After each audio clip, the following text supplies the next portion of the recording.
So, welcome back to Biohacking Your Pain and discussing the aspect of foot pain and its secret hidden effects. Today, I have with me Dr. Larry Best, who's going to give us the inside scoop on understanding how pain in your feet and the biomechanics of what happens when you stand, when you walk, with that aspect of foot pain, how it can potentially cause a whole host of different problems that can give you issues that you are not readily aware of. Dr. Larry Best is a physician I've known for quite some time who not only brings the aspect of the science of medicine, but also the art of medicine. He has been doing minimally invasive foot surgery for greater than 3 years and also is a major player within the context of social media, both from his Facebook page as well as YouTube, that talks about how to really be able to get after treating foot pain with a scientific approach that really has an understanding of how to be able to put that within the context of treatment that you need to understand. His location, we will actually put up in a couple different places, but is present in LaGrange, Indiana, as you can be able to see. And one of the things that we're going to do is give you contact information on how to be able to find him, how to be able to really pursue treatment and therapy with Dr. Larry Best. But with no further ado, I'd like to add Dr. Larry Best into our call and talk today. Hello, Dr. Landrum. Hello, Dr. Best. How are you today? I'm great. Thanks for asking me on. I appreciate it. So great to have you. And I know that we've had a number of patients which really have had traditional foot pain problems and probably some problems with their feet that they may not even recognize are causing them problems elsewhere. So you really have an understanding of biomechanics and how that relates to the body, the lower leg, the foot, the ankle. I guess the question I'd ask you is, so what's your unique approach to podiatry? I think there's two unique approaches. One of them, I just took 3 years to train for minimally invasive surgery, which is a new way of doing surgery in the foot, which uses real small scars. We tunnel underneath all this soft tissue, do our bone work, and get out of there. It does a lot less soft tissue harm, less swelling, less pain. We'll inject with a biological at the end, which improves swelling and healing time. And biomechanics, which is a favorite subject of mine, which basically can be summed up as someone's gait. And your feet are your base. So if your feet are off, the whole kinetic chain up, we're all connected. The foot bone's connected to the leg bone song that we all learn as kids. It's all true. If you have too much motion of a foot, you have too much motion of your ankle, your knee, your hip, your back, and all the way up. And that can lead to issues down the road. Okay. So let's kind of get a little background. What got you started doing podiatry in the first place? That's an interesting question. I looked at everything. I was older and I had a child when I went to undergraduate, which wanted to speed up my schedule a little bit. So I looked at everything. Podiatry, I found out almost by accident. My dad had called me and a podiatrist had given a talk where he works. And he said he knew I was struggling on where to go exactly. And he said, "You ever think about being a podiatrist?" And I said, "What's a podiatrist?" So I had to go look it up. So I went to the IU's counseling department. I asked them to give me everything they had on it, and I read about it. And what attracted me to it was a wide variety of things to do, general medical training as well, and you specialize in the foot and ankle. And it's fascinating down there. There's so much going on that people don't understand in the feet with just one step. And I had a family, of course. And so podiatry at that time had a little shorter residency than general medicine. It doesn't anymore, but it did in my day. That attracted me to it and just the scope of things you could do. But after talking to a lot of different specialists, I realized I had a family and wanted to spend some time with my family, and podiatry looked like the best fit for me.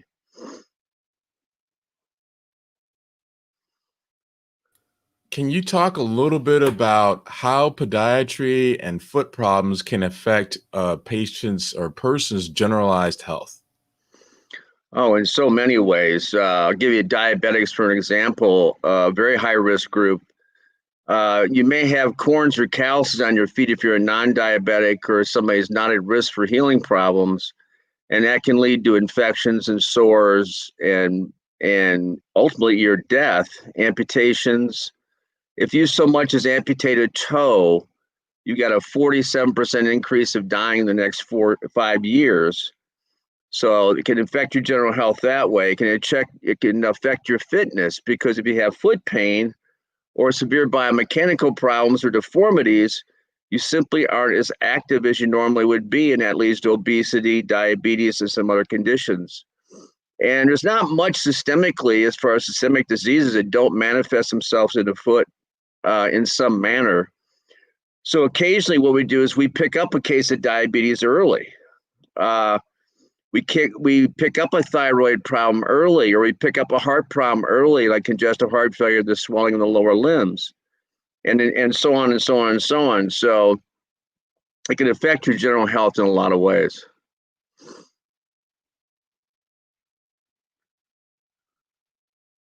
Can't hear you. Biomechanics. There you go. You mentioned biomechanics. Yes. So can you give our viewers an understanding of exactly what does biomechanics mean? Give me some insight into how that connects with health as well as with feet. That's a large subject, biomechanics. It's an offshoot of kinesiology. It's a study of motion.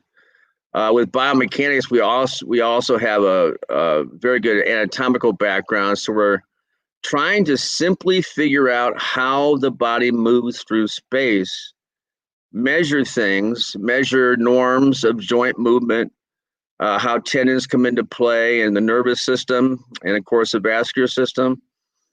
And it's really the study of, in the end, abnormal motion. I'll give you a example I think everybody knows. That's someone with flat feet.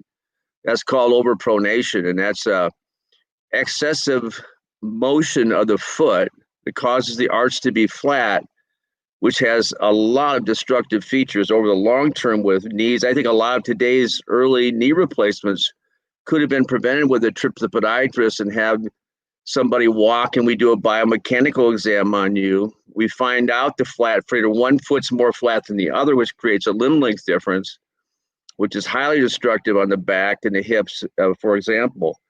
But it can go all the way up. There was 2 papers written on TMJ, and a condition called hallux limitus. The hallux is the big toe. And if you have limitation of motion in that joint, it's a really important joint motion in your feet. They did 2 papers on how that caused TMJ in the jaw. It was all because of biomechanics and the compensation that happens all the way up the kinetic chain is abnormal and can cause symptoms. So there were 2 interesting papers on an area far removed from the feet. Wow, that's wild in terms of like that connection of the body and multiple different areas and levels of how it relates. So what would you say are some of the most responsive conditions in the foot in regards to treatment or therapies? Any standard deformity like bunions, hammer toes, etc. Biomechanical problems such as what I just gave an example, which is overpronation or flat feet, is very amenable to treatment with orthoses, functional orthoses that we make, or if you don't need that much control, a device you can buy over the counter will be sufficient sometimes, along with good shoes. That's an easy thing to treat that can pay big dividends down the road, especially if caught young. And we have congenital deformities in kids that we can fix. Obviously, tumors and fractures and lacerations and sprains, etc. We can treat all that as well. So it goes on and on and on. Okay, and one of your earlier comments, you mentioned the aspect of how the foot might be involved with the aspect of knee replacements, and that early aspect of osteoarthritis or other problems and conditions. Can you talk a little bit more about how it might affect the knee, or how sometimes maybe things like sciatica, that shooting pain might be confused with the foot and vice versa? Yeah, sciatica is a real interesting one. It kind of works both directions. So overpronation, I'll just use that as an example because I think most people understand that, or at least are familiar with it. If you have excess motion of the feet, like I just said a minute ago, you have excess motion of the ankle and the knee. Well, that excess motion of the knee can make it wear out prematurely, especially if there's some structural issues there to begin with, such as genu valgum or coxabarum, things like that, which is knock knee, or the opposite of that. And it can cause abnormal wear and early wearing out of the joint, causing the osteoarthritic symptoms, which eventually can lead to trips to your office or sometimes a joint replacement, which I think they're really doing too many of. I think they need to look at these patients more comprehensively in gait before they, earlier in people, which they don't do, and they could catch some of these things and treat them very, very easily.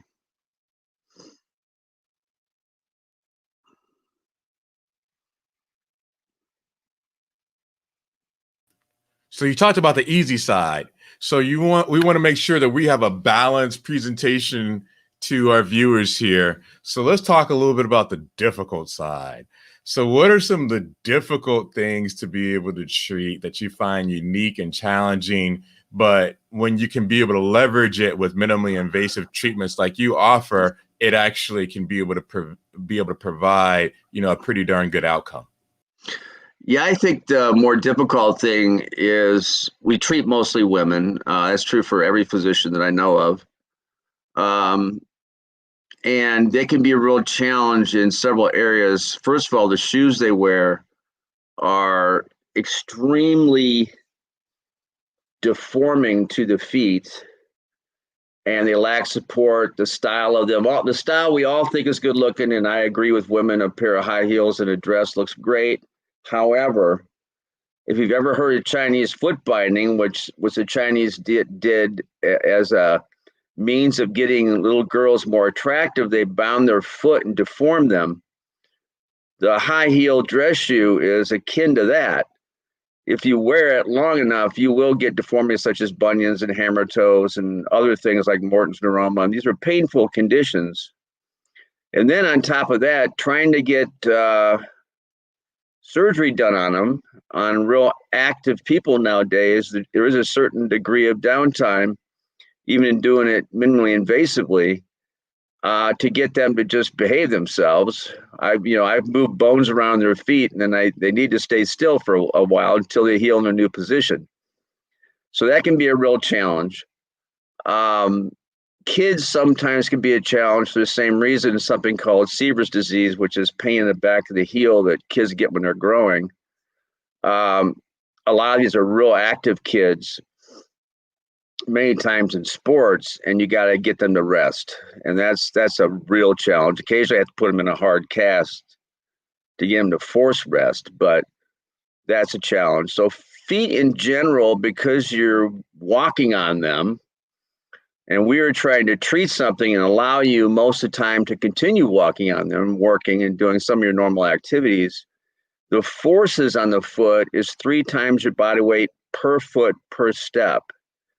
So we're dealing with some significant forces down there.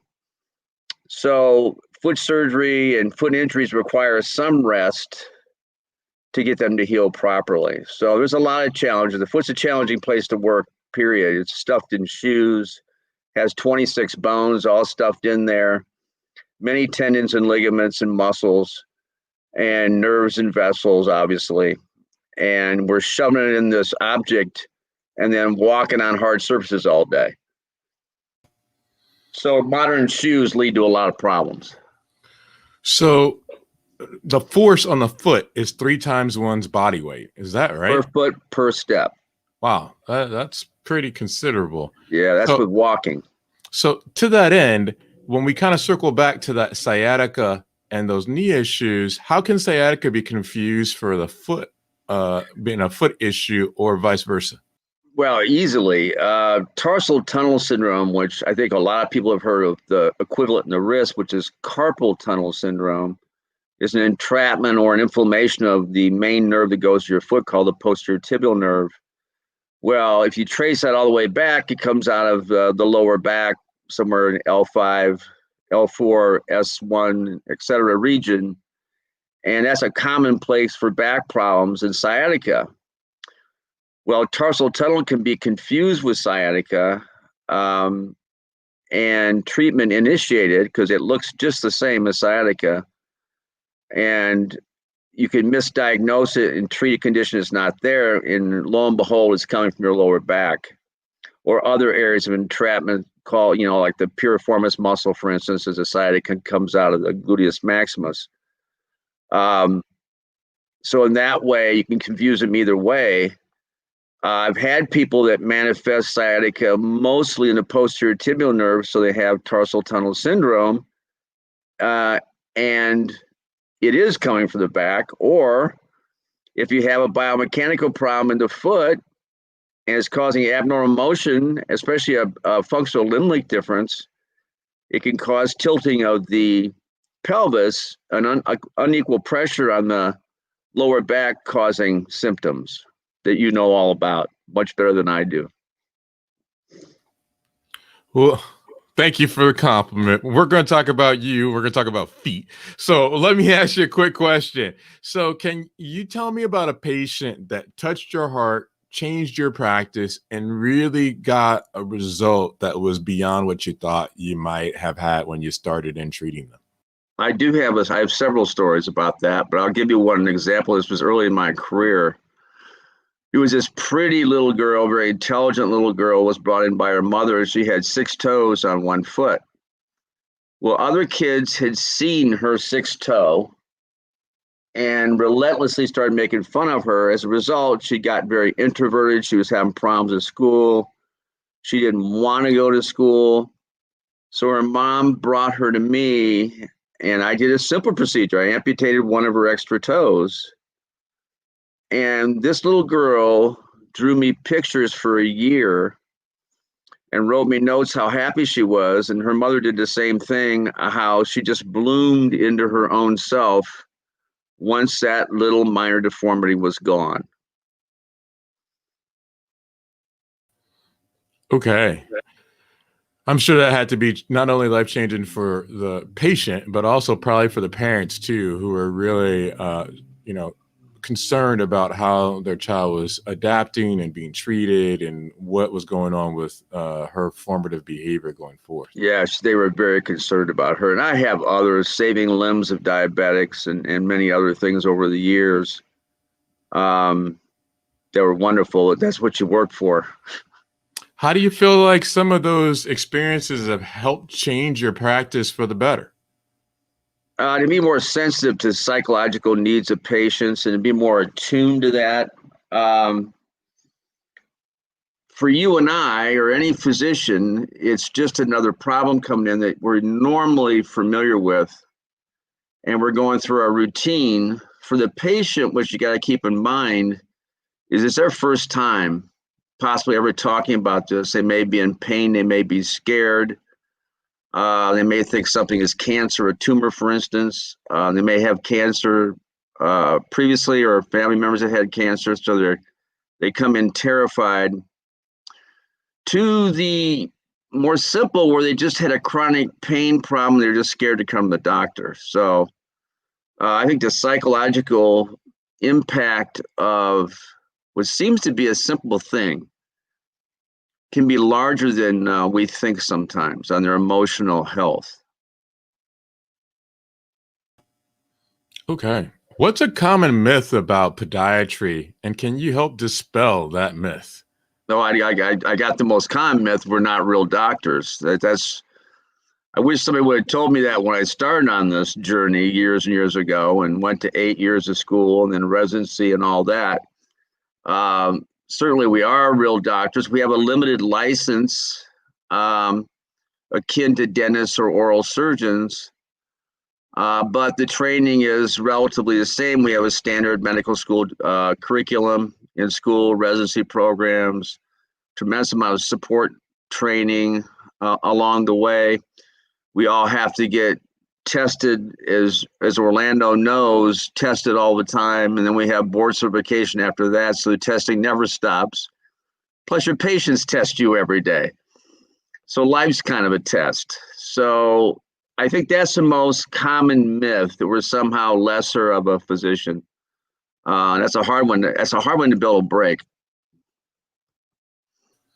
Understood. So what do you wish you'd known before you started doing podiatry that you feel like, man, if I had just known this, it would have been so impactful to me?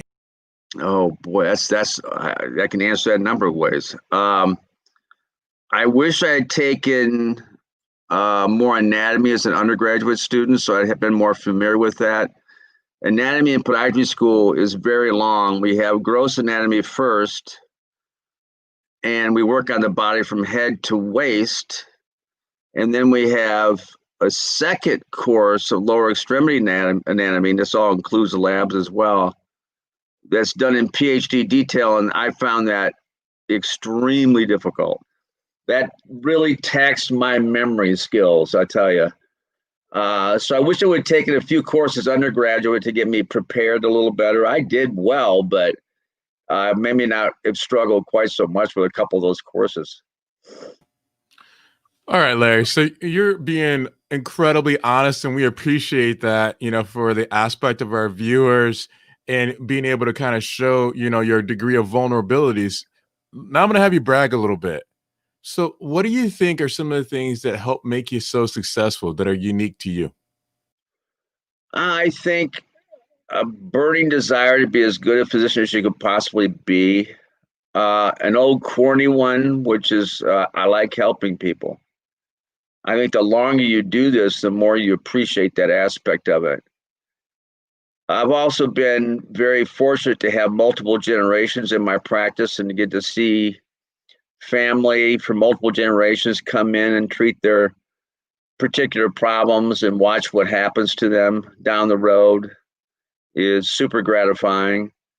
I think I have a good educational background in educating patients what their problem is. I'm a big believer in, if the patient does not know what's wrong with them, they're not going to understand your treatment modalities that you're suggesting for them.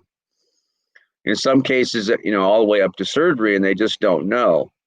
So educating the patient on their condition, as well as try to educate them as best you can on the treatment that you offer them, I think is a skill I have that's a little above average, and a willingness just to keep doing it because I love this. It's been 34 years, and I'm going to go on for quite a while.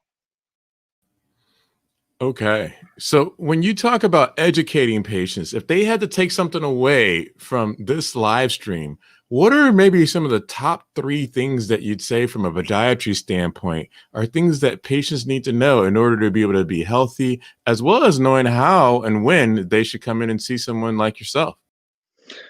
That's a really good question, Orlando. I think people need to pay more attention to their foot health. It's an amazing structure. I wish I could explain it in layman terms well enough to get people to understand how amazing it is to take one step with a human foot. However, there are things that go wrong with it that can have serious consequences if they're not taken care of or caught early. Some of those are cancers, even though primary cancer is very rare in the foot, you do run into it. Skin cancer for sure, melanoma and amelanonic melanoma are 2 that are always at the top of my head, as are any lumps and bumps and tumor-like growths in the foot. Diabetes, diabetics need to have podiatrists. They should have one go at least once a year, even if they're healthy. We can see things coming ahead of time. It may not be a problem yet, but it is surely going to be a problem, and it could save your life. Something as simple as getting you in a different pair of shoes that aren't rubbing your little toe and causing a corn. Well, that corn could turn into a diabetic ulcer, which could turn into a bone infection, which could turn into septicemia, which could turn into death. And the public is not aware of this as a possibility. They need to be. So just examine their feet every day. going to the podiatrist if they see something that looks abnormal or they're feeling pain, which is never normal. Those kind of things, keeping their weight down, just general health issues, watching shoes. Shoes are so important with the feet because we're stuffing our feet in them, and they have a deforming effect if they don't fit properly. And more support, and basically more public health things. Just look at your feet, go to podiatrist once a year, get them checked, even if you don't think there's anything wrong with them. My guess is we usually find something, and something sometimes is significant, either to get you out of pain or help your back by treating your feet, for instance. And that's one of many. Okay. So what is a key question that patients should pose to a podiatrist when they first encounter them so they can be able to see if this person may be able to really help them or not? What would be a question that you say, you know what, that really gives you a greater understanding of this person that's hopefully going to provide you some degree of care? You know what? That's a hard question, Orlando. I'm not sure how to answer that. I think you have to question doctors about their credentials a bit. I don't think there's anything wrong with that, or question their staff, or sometimes pay attention to diplomas you see on the wall around the room. Possibly board certification in their specialty. And I would ask about simple things, financial policies. How does your office expect me to pay? Do you accept my insurance? How do you handle cash? How do I handle if we have a balance, for instance? Those are all legitimate things to talk about. And really, in a way, you have to get a visit to get a feel for your doctor. You really need to be able to communicate with the doctor. It's the longer in practice, the more important this gets. And it's a thing that our schools don't do a great job with. Health education, basic anatomy, basic problems. So people walk around in life with a lot of ignorance when it comes to their own body. And I think learning something about that, but making sure that your doctor can at least explain things in a method that you can understand, and you feel like he has some compassion for you, because we do.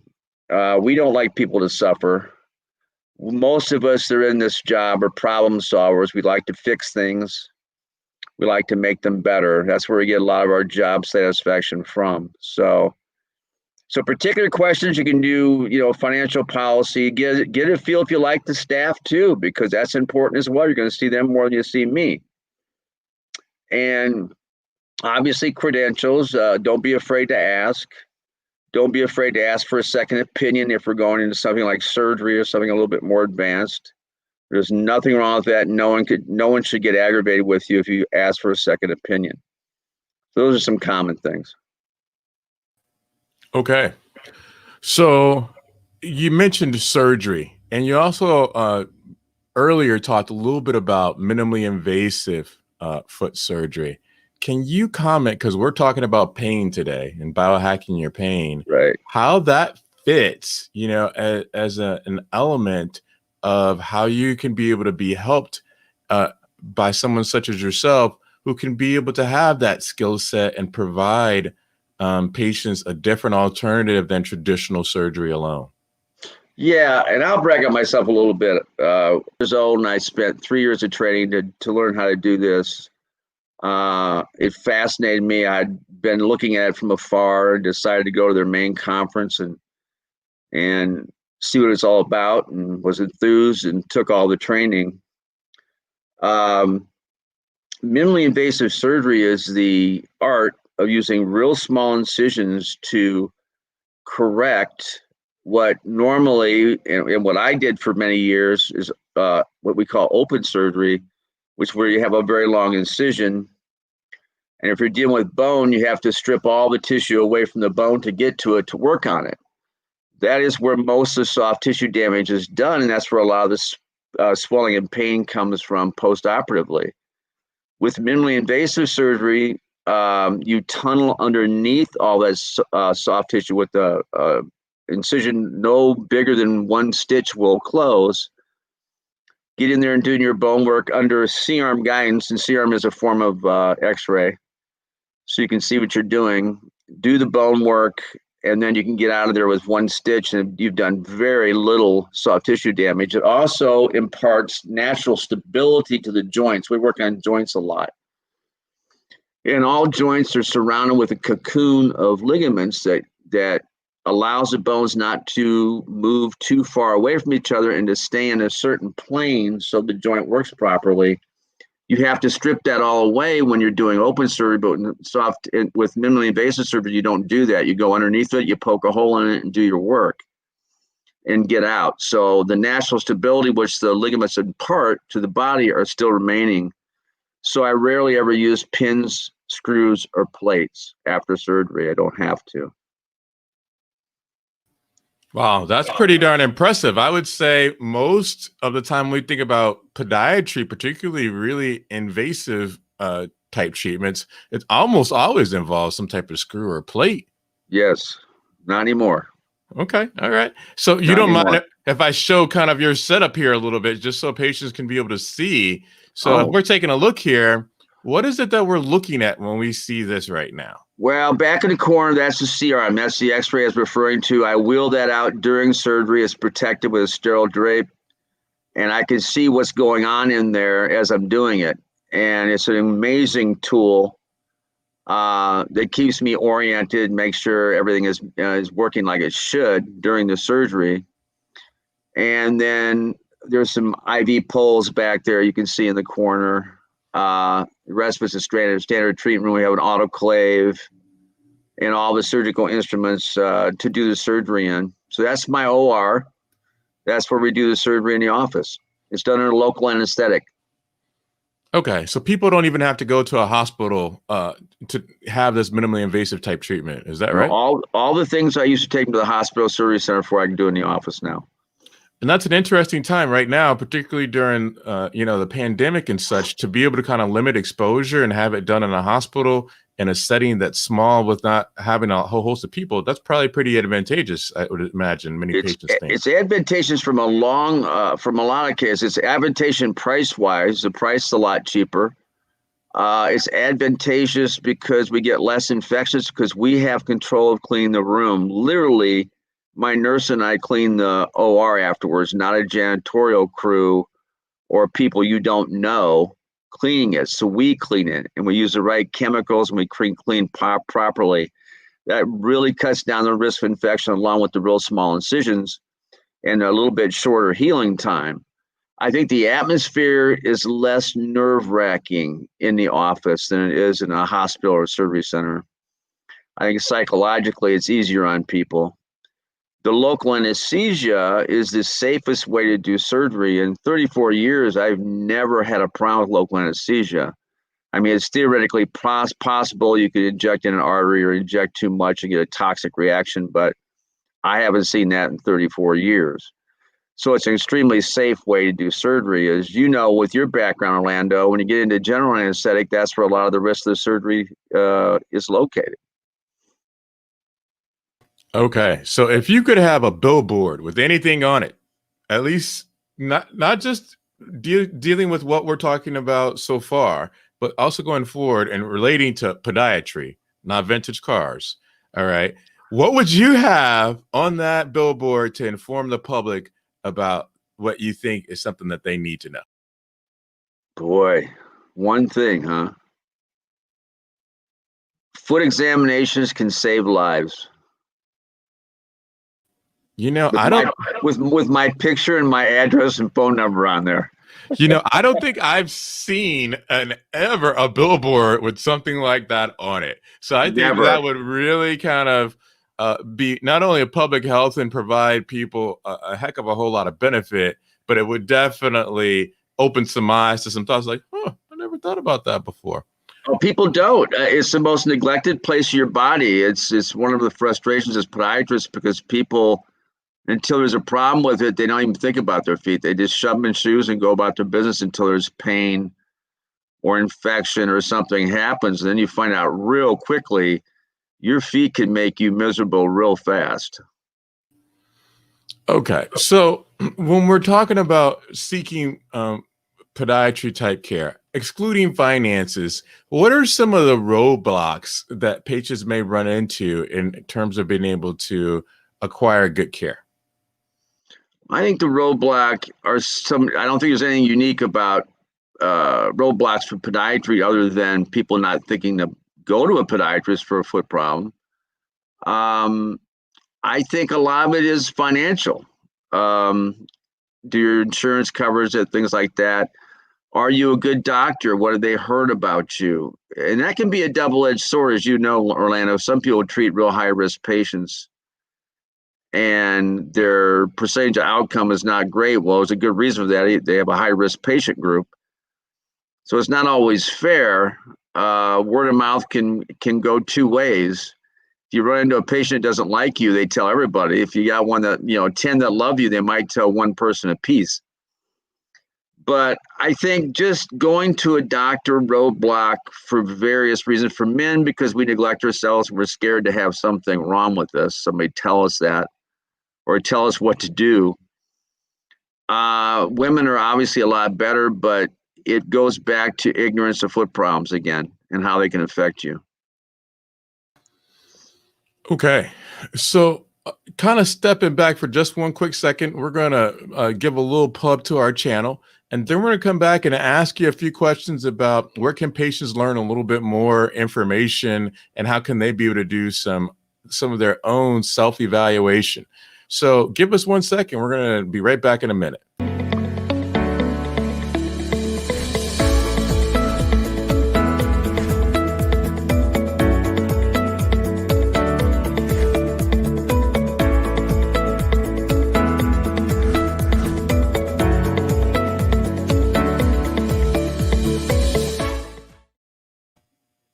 So we're back. I'm Dr. Orlando Landrum here with Dr. Larry Best, talking about foot pain secrets, how it can affect your entire body, and how to be able to punch pain in the face and get back to leading the life that you deserve.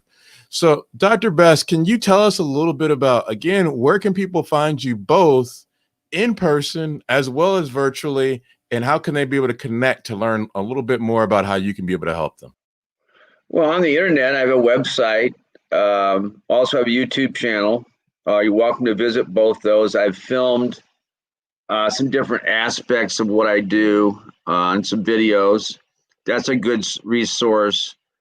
You can go to Podiatry resources. You have to go to the American Podiatry Association. It has some real good resources if you want to read about different foot conditions. To find me, we're in LaGrange, Indiana, at 400.5 Union Street in the little town of LaGrange, but it's a nice little town. And the phone number Orlando already has up there for you, and that's how you find me.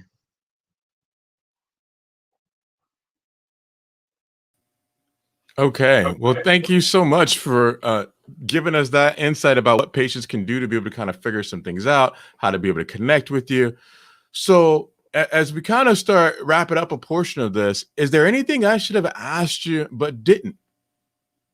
No, it's been a really good interview. It's been excellent, Orlando, but not surprising coming from you.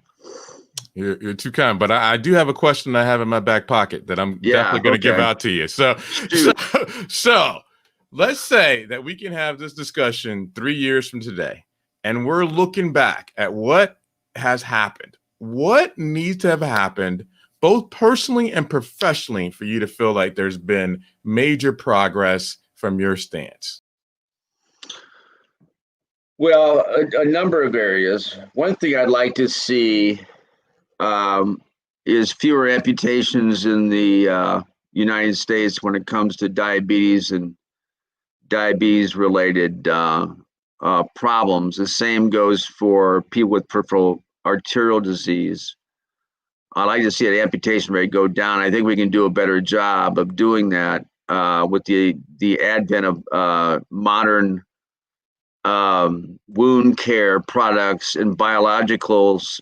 We are getting a lot better at treating these things. Another thing I'd say I'd like to see is People bring their kids in to see a podiatrist to get evaluated, not wait till them have a problem. Like, it's a perfect time to have a child evaluated in their gait, their from a biomechanical standpoint, because man, can we find a lot of stuff early and prevent it easily, most of the time without any kind of surgical intervention.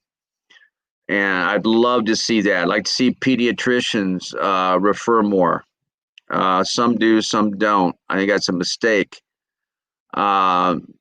Just like in your specialty, there's always, you could get more referrals from other physicians if they just knew a little bit more about what you do.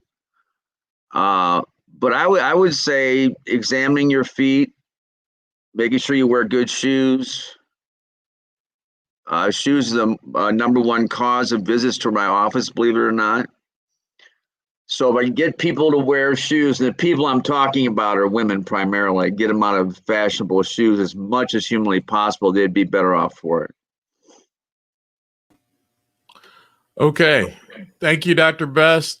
Is there anything else that you would leave us with in relationship to pain, the foot, and other connections on how the two really go, not to go the opposite with this, but hand in hand? And then it provides some understanding about knowing that the two are so interrelated. What else could you leave with us today so that our viewers say, yep, I got it, and I need to really make sure that I'm not missing anything? Yeah, I think it's really important not to ignore pain. Pain is your body's alarm system telling you something's wrong. It can be short term, for example, like you got a pin stuck in your finger and you realize that right away, but it can be more ominous than that too. So I would strongly suggest people get pain checked out. If it's in a foot or ankle, you'd come to somebody like me. If it's other areas, you go to Orlando, who's an outstanding pain management doctor, by the way. Just get where you need to get, because pain can be a bit difficult to track down the cause. I think that's what I tried to get across today, is it can be a bit complicated on where the pain really originates from. That's our job. That's for us to figure out. That's what we're good at. Okay. Thank you so much, Dr. Best, for joining us. We really appreciate your time and all the insight that you've given into the aspect of podiatry and how minimally invasive surgery, as well as how your clinic in particular really is at the cutting edge of being able to provide a lot of treatments and helping patients really be able to lead the lives that they deserve. Thank you so much. It was nice to see you, Orlando. Thank you. Appreciate it.